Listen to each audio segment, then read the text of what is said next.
Welcome to English Audio Stories. Here, you'll improve your English by listening to engaging stories, fairy tales, and fascinating tales from around the world. Sit back, relax, and let's dive into today's story. Suddenly, he was awake. He could see the light through the curtains. Tina was still sleeping beside him. That was strange. They always woke up together. He looked at his watch. 6:30. He tried to think. Yes, they always woke up at exactly 8 o'clock. He couldn't remember waking up before 8, not ever. Why not? Everybody in the city woke up at exactly 8 o'clock every day. He got out of bed quietly. Tina didn't move. He walked to the window and opened the curtains. He looked out at the quiet city. Nothing was moving. Then he dressed quickly and went to the chair and sat down. He had to think. He had to remember. He was still sitting there an hour and a half later when Tina opened her eyes. "Dan," she said. "Dan, what are you doing?" "I got up early," he said. Early? It sounded strange. But why did it sound strange? "Dan, is anything wrong?" "Wrong? No, nothing's wrong. I just wanted to get up, that's all." Tina dressed. She smiled brightly. "It's time for breakfast," she said. "Come on, we mustn't be late." "What?" He was going to say, "Why not?" But he didn't. He stood up. Yes, it's time for breakfast. Look, you go down for breakfast. I'm not hungry today. I'll see you later." Tina looked at him. "We have to go to breakfast. Are you feeling ill? I'll call the doctor." The doctor. Yes, he had to go to breakfast. He didn't want to see the doctor. Tina was standing by the door. She looked annoyed. "Tina," he said, "I didn't eat anything yesterday or the day before, and I feel different." Tina moved towards the phone. "Of course you feel different, Dan. You are ill. I'll get the doctor." "Don't phone, Tina. Please," he said. "I wanted to feel hungry. I haven't felt hungry for a long time. I wanted to remember the feeling." She looked worried. "I don't understand," she said. "Nobody wants to feel hungry." "That's it. Nobody wants to feel hungry. Nobody wants to feel unhappy. Nobody wants to feel anything. Yesterday and the day before I didn't eat. Nobody noticed. I threw the food away. And now I'm beginning to remember things. I think there's something in the food. A drug. Because of the drug, we can't remember things." Tina's face was red. "You're crazy," she said quietly. "Maybe," he said. "But why can't we remember anything? What is this place?" "It's our home," she said slowly. "Our home?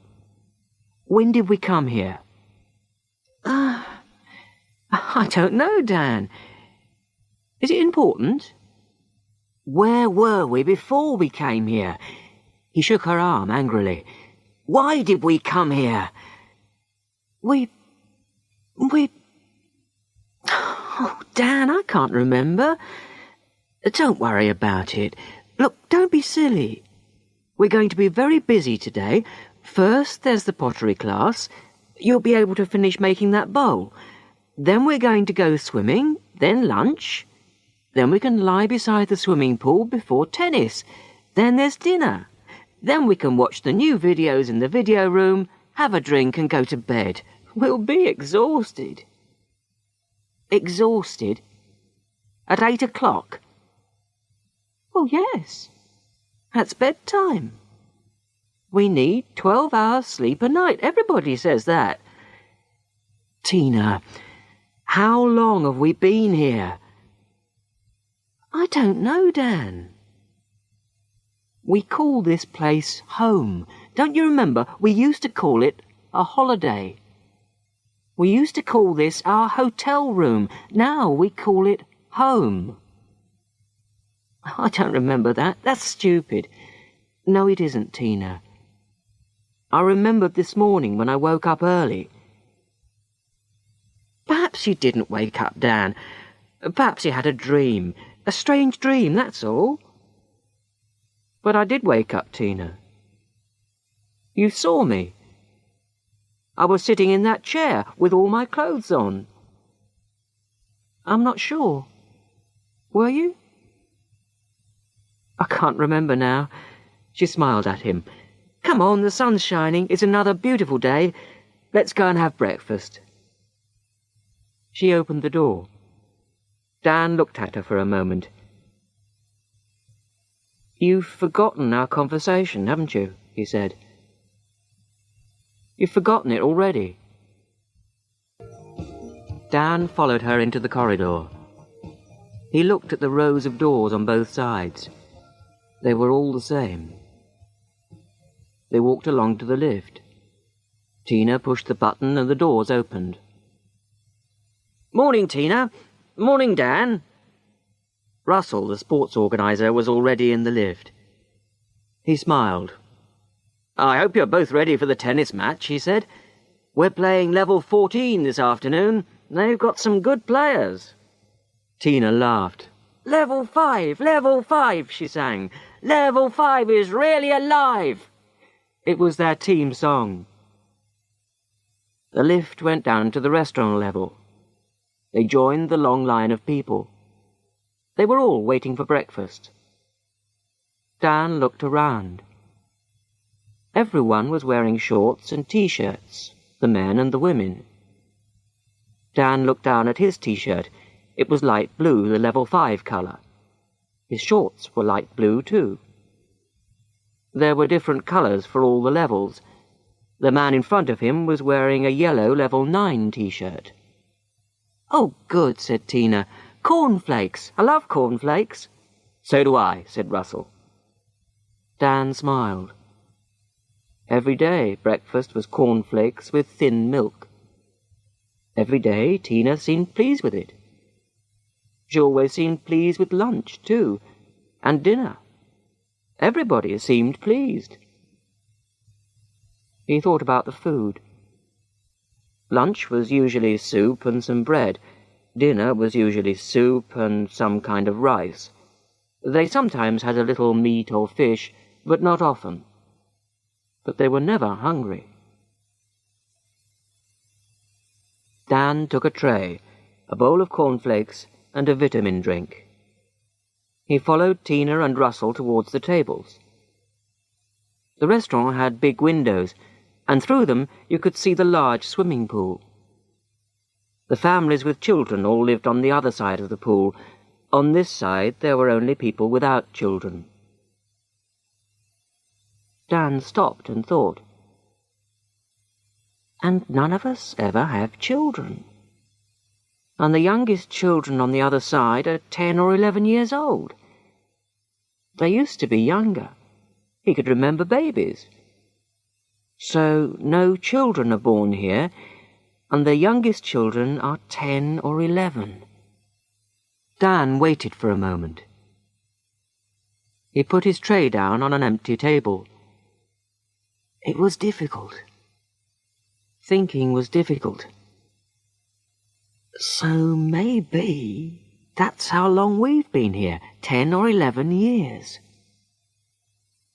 He felt pleased with himself. He looked around quickly. Nobody was watching him. He picked up his tray again and walked over to the waste disposal unit. Quickly he threw the food and drink away. He looked around again. No, nobody saw him. He started to walk to Tina's table. And there are no sick people, he thought. They take them to a hospital somewhere. Nobody else leaves. Never. He stopped.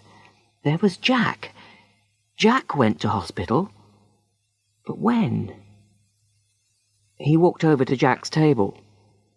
"Jack, good morning," he said. "Good morning, Dan. Lovely day, isn't it?"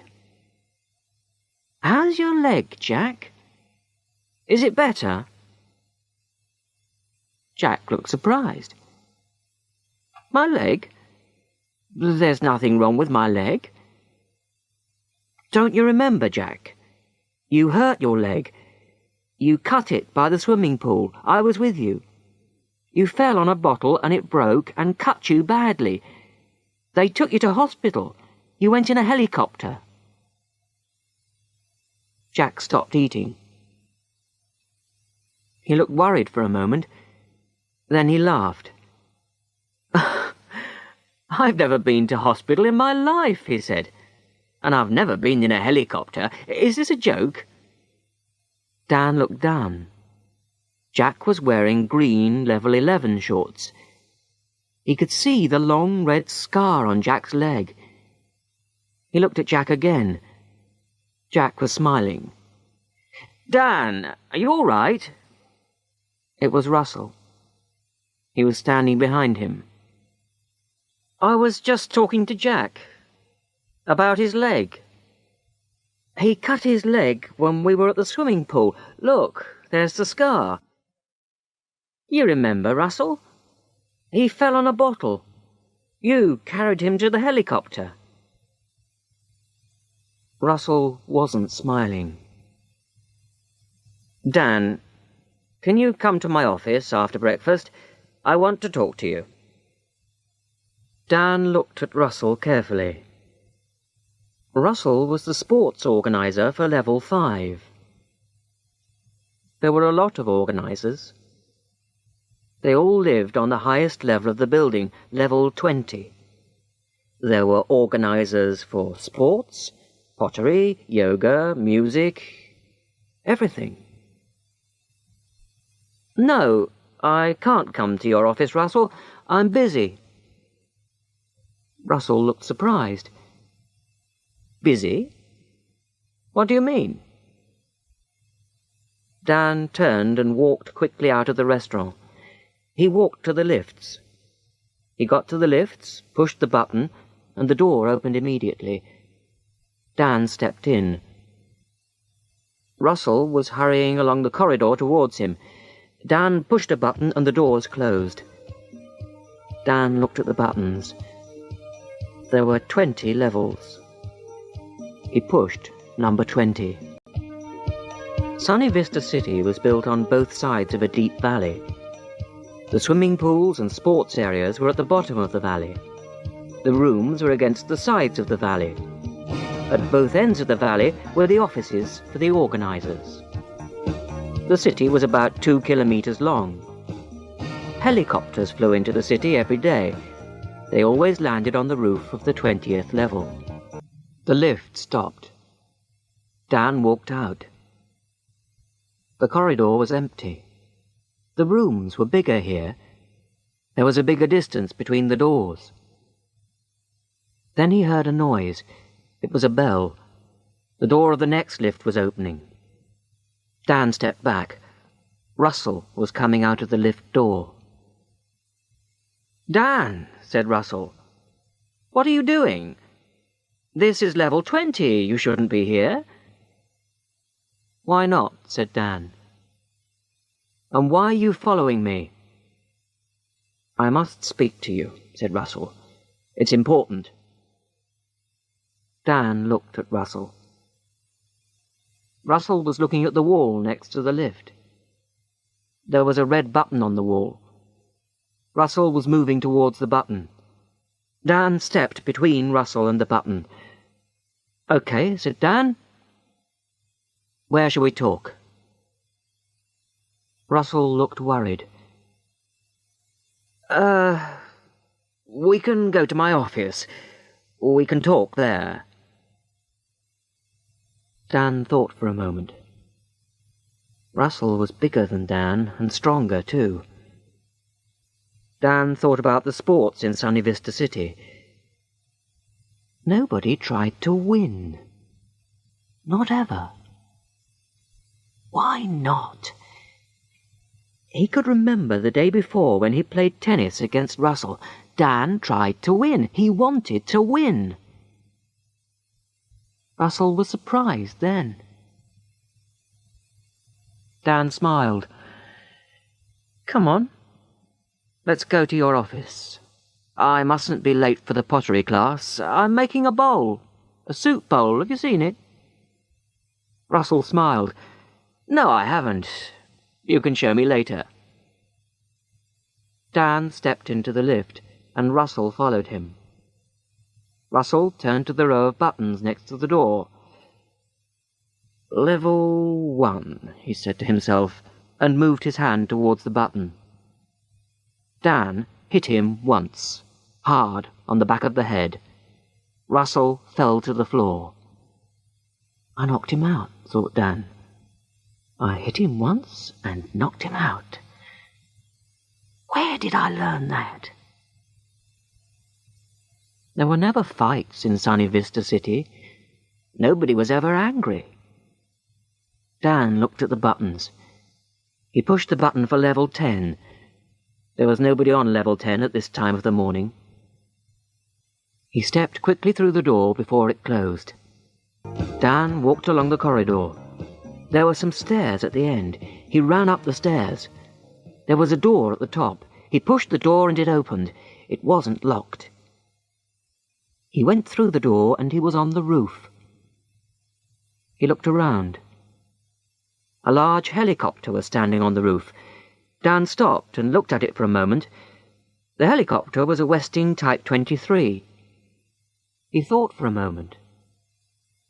The Westing Type 23 had 20 seats, 2 engines, and it could fly at 300 kilometers an hour. But how did he know that? He tried to remember. Of course! He used to work at a helicopter factory. He used to make Westing helicopters.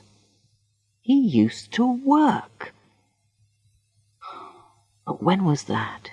And where? Why did he stop working? And why did he come to Sunny Vista City? Dan walked across the roof. It was very wide. He walked to the side and looked over the wall at Sunny Vista City. Then he walked across to the other side and looked over that wall. He shook his head. There was another valley with more buildings. It looked exactly the same as Sunny Vista City. There was a door on the other side with a notice on it. Sortie. He tried to think. Sortie. It was French. It meant exit. But when did he learn French? He turned and ran over to the helicopter. The door was open. There were a lot of boxes inside. They were empty. Dan climbed in and hid behind the boxes. There was writing on the boxes. One said Sunny Vista City. Another said Club du Soleil. A third said Playa del Sol. He thought about the writing. English, French, and Spanish. He looked at some more boxes.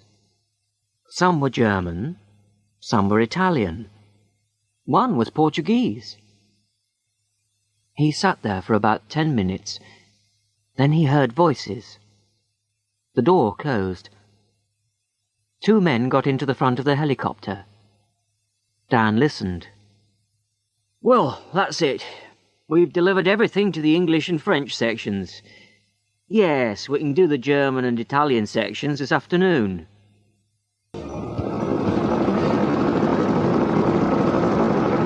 The engine started and he couldn't hear anything else.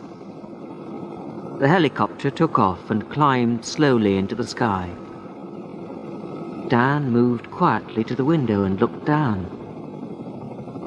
He could see more valleys like Sunny Vista City, then more and more. They flew over the valleys for half an hour. Then Dan could see fields and trees and farms. In the distance, he could see a town with factories and smoke. The helicopter began to go down. Dan hid behind the boxes again. The helicopter landed, and the door opened. Some men began to move the boxes. Dan stood up. "Hello," he said. "Where are we?" The men looked at each other. They didn't speak. Another man climbed into the helicopter. "It's all right," he said to the men. "It's just another one from the valleys." He looked at Dan. "Why have you come here?" "I don't know. I started to remember things. I wanted to remember more," said Dan. "You've come from Sunny Vista City, haven't you?" said the man. "Yes," said Dan. I see. I think you should come with me." Dan followed the man out of the helicopter. "My name's Travis," said the man. "Come on, we'll go to my office." Dan looked around. They were at a small airport. He could see 9 or 10 helicopters, 2 large planes, and a lot of trucks. The helicopters were all Westing 23s. Men were putting boxes into them. There were fields around the airport, and a small road going towards the town in the distance. Travis took Dan to a small building. They went inside. Travis led him into a small, untidy office. Dan looked around. In Sunny Vista City, everything was always in the right place. Nothing was untidy or dirty. "Sit down," said Travis. "Would you like something to drink? I've got tea or coffee." No, thank you," said Dan. Travis laughed. "Don't worry," he said. "There's nothing in it. I'm sure you're hungry and thirsty, very hungry and very thirsty." "How'd you know that?" said Dan. Travis sat down. "They always are hungry and thirsty. That's why they're here. Look, don't worry. Sunny Vista City isn't a prison, you know. When the helicopter took off, the pilots knew there was somebody there. They knew because of the extra weight." "Why didn't they take me back?" asked Dan. "I've told you. It isn't a prison. You got into the helicopter because you wanted to leave. That's okay. You've left. We didn't stop you." Dan looked at the table for a moment. "There was a man, one of the sports organisers. His name's Russell. He wanted to stop me. I knocked him out. I left him in the lift and sent the lift down to level 10. I didn't want to hurt him." "He's okay. You didn't hurt him badly. I spoke to him on the telephone a few minutes ago." "What is Sunny Vista City?" asked Dan. "What is it, really?" "How much can you remember?" said Travis. "I'm beginning to remember more and more. I can't remember everything yet." "You'll remember more tomorrow," said Travis. "Well," said Dan, "I used to work in a helicopter factory in England, the Westing factory.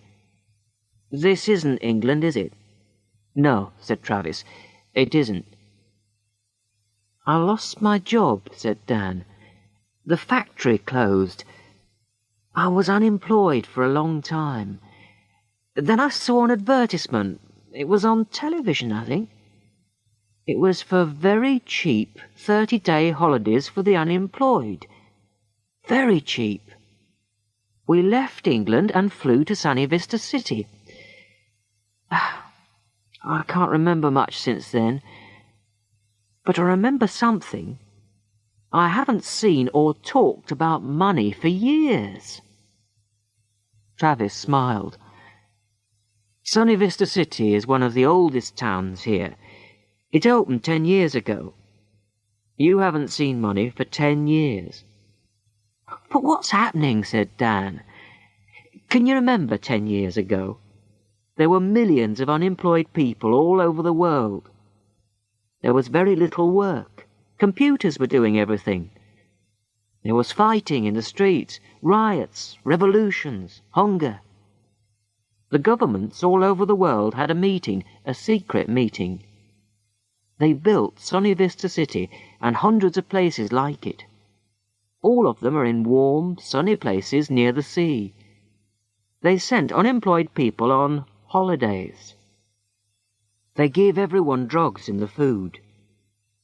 There is no hunger, no fighting, no children in the cities. There is also no memory. Nobody can remember anything. Everyone lives for today. But that's terrible, said Dan. Is it? Is it really? Said Travis. Things were much worse before. Are you going to send me back there? Asked Dan. You can choose. We can give you a drug. You'll wake up tomorrow in Sunny Vista City and you won't remember anything about this. You said I can choose, said Dan. Yes. You can stay here. You can go back to England. We'll find you a job. Life will be difficult. You'll have to work hard and... But I'll be free, said Dan. Yes, you will.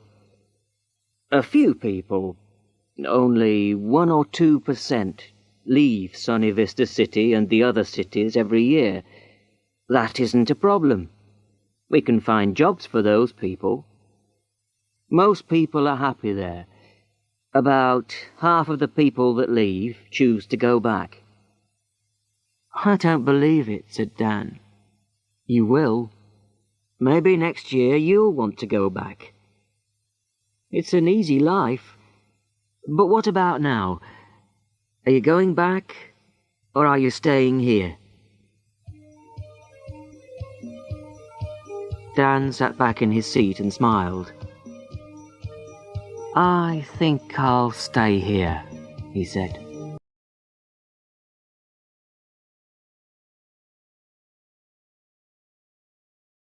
Thank you for listening. If you enjoyed this story, don't forget to like, subscribe, and hit the notification bell so you won't miss the next one. See you in the next story.